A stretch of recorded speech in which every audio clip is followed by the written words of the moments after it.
Rajad supremo Lalu Prasad Yadav ने railway को लेकर जो है ट्वीट किया और कहा कि रेलवे में जो है भाड़ा में बढ़ोतरी किया गया है और फिर भी जो है बताया जा रहा है कि रेलवे घाटे में चल रही है।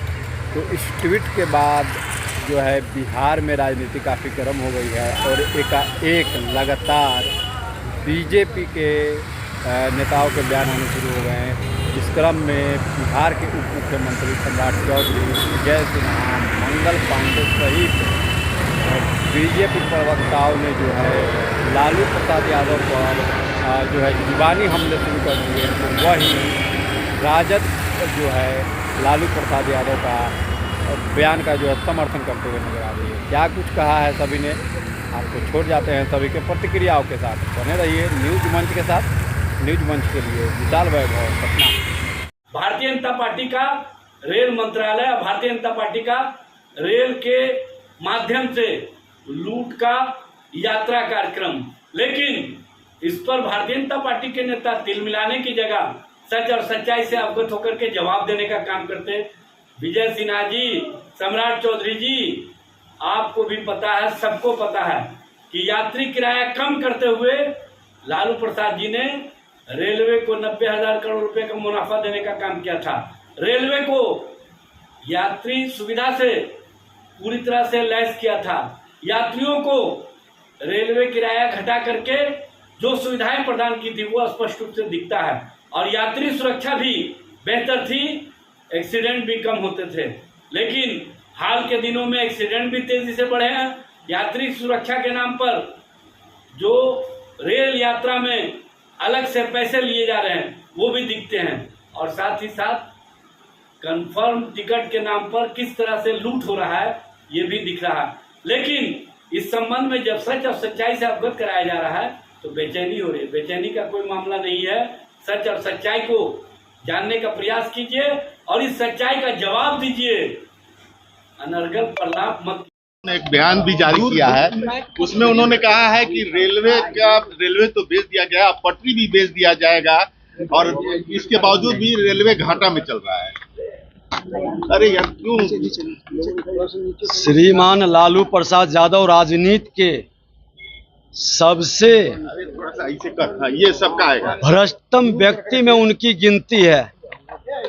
वही व्यक्ति है जो रेलवे के अंदर नियुक्ति घोटाला के कारण पूरे परिवार को बेल पर लाके खड़ा कर दिए और आज रेल के अंदर जो नए तकनीक और विकास हुआ, रेल दुर्घटना जितना होता था उस समय पुराने जर्जर पटरी पर पूरे देश के लोगों की जिंदगी दांव पर लगी थी।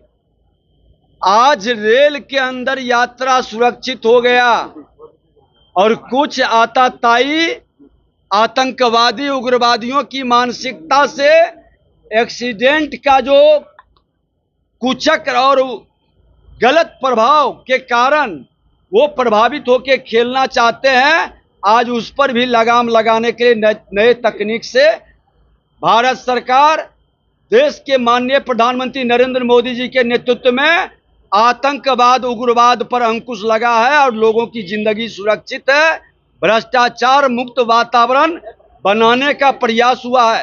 एक सजायाफ्ता भ्रष्टाचारी उपदेश अगर जो दे तो समझ लीजिए कि उसके मन के अंदर भय है, भ्रष्टाचार का कहीं न कहीं खौफ है। देखिए, जनता मालिक है। जनता के जनादेश जो आता है जाके उससे पूछिए। जो बूथ के ईवीएम पर प्रश्न उठाते हैं, अब ईवीएम पर प्रश्न बंद हो गया, लेकिन भारतीय जनता पार्टी के साथ जनता की विश्वास है और वो रिजल्ट में परिणित होगा। 370 धारा हटाने का झूठा वादा, जनता को लोभ लुभावना वादा, उन्माद पैदा करके वोट की राजनीति करने वाले लोगों को तत्कालिक कुछ लाभ मिलेगा, अस्थाई नहीं। बंगाल में डॉक्टर आज आपसे हड़ताल पे चले गए, अनशन पे हैं और एक बच्ची के साथ भी दुष्कर्म हुआ है। देखिए, ममता सरकार पूरी तरह से फेल है, अराजकता के शिकार है। और ममता सरकार भारत के संविधान के विरुद्ध ये लोग काम कर रहे हैं। जनता के विश्वास पर कहीं से खरा नहीं उतर रहे हैं, तुष्टीकरण की राजनीति में बंगाल को बर्बाद कर रहे हैं। लालू जी किस मामले में सुनवाई चल रही है कोर्ट? लालू जी ने ही बेचा था ना। लालू जी ने रेल रांची का संपत्ति बेचा, पटना का संपत्ति बेचा। देश में पहली बार यदि रेल को बेचने का काम रेल मंत्री ने शुरू किया। रेलवे की जमीन को बेचकर अपनी अकूत संपत्ति बनाई हो, जिसके ऊपर रेलवे की संपत्ति को बेच के परिवार के लिए अकूत संपत्ति कमाने के मामले चल रहे हैं। परिवार के लोग वैसे मामलों पर बेल पे, तो उस व्यक्ति के किसी इस प्रकार के बयान का कोई मतलब नहीं रह जाता है। जो व्यक्ति स्वयं रेलवे मंत्री के रूप में रेलवे के संपत्ति के बदले अपनी संपत्ति बनाने का जिन्होंने प्रयास किया हो, उससे समझा जा सकता है कि वो कैसे थे उस वक्त। और आज जो बयान वो दे रहे हैं, यदि यही सोचे होते उस वक्त तो शायद वो सब गलतियां वो न किए होते। बंगाल में फिर से जूनियर डॉक्टर अमरन अनशन। बंगाल की जो सरकार है और वहां की जो मुख्यमंत्री हैं सुश्री ममता बनर्जी जी, वह मानवता को जीवित नहीं रहने देना चाहती, महिलाओं के मान सम्मान को ठीक नहीं रहने देना चाहती, और स्वयं महिला होते हुए भी किस प्रकार से पश्चिम बंगाल में महिलाओं को अपमानित किया जा रहा है, उनके इज्जत आबरू को चोट पहुंचाने की कोशिश हो रही है, ये पूरी दुनिया देख रहा है। लेकिन ममता बनर्जी जी को कोई फर्क नहीं पड़ रहा है। और जो अभी का आरजी कर हॉस्पिटल का मामला हुआ और उसको लेके चिकित्सकों ने, वहां के छात्र छात्राओं ने और संपूर्ण पश्चिम बंगाल के चिकित्सकों ने जो बातें उठाई, जो मांगे रखी, पहले तो ममता बनर्जी की सरकार बात करने को तैयार नहीं थी। जब बात करने को तैयार हुई तो वो डॉक्टरों की बात सुनने को तैयार नहीं है। डॉक्टर भय में है, डॉक्टर और खास करके जो महिला चिकित्सक हैं, और मैं तो कहूंगा संपूर्ण महिला जो पश्चिम बंगाल की है, वो सब भयाक्रांत है, क्योंकि सबको अपनी इज्जत आबरू का डर लगता है।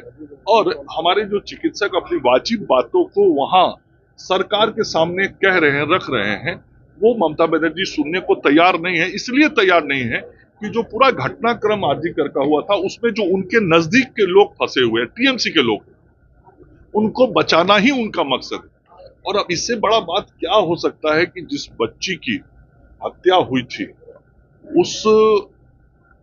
उसका बिना एफआईआर किए हुए उसके डेड बॉडी को जला दिया गया।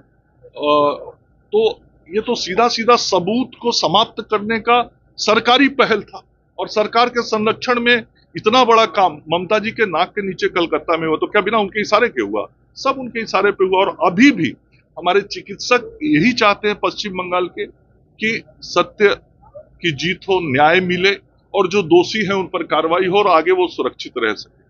तो अपनी बातों को वो कह रहे हैं, लेकिन ममता बनर्जी ना तो सत्य को आगे आने देंगी, ना न्याय होने देंगी, ना चिकित्सकों के हित के बारे में कुछ सोचेंगे। एक बार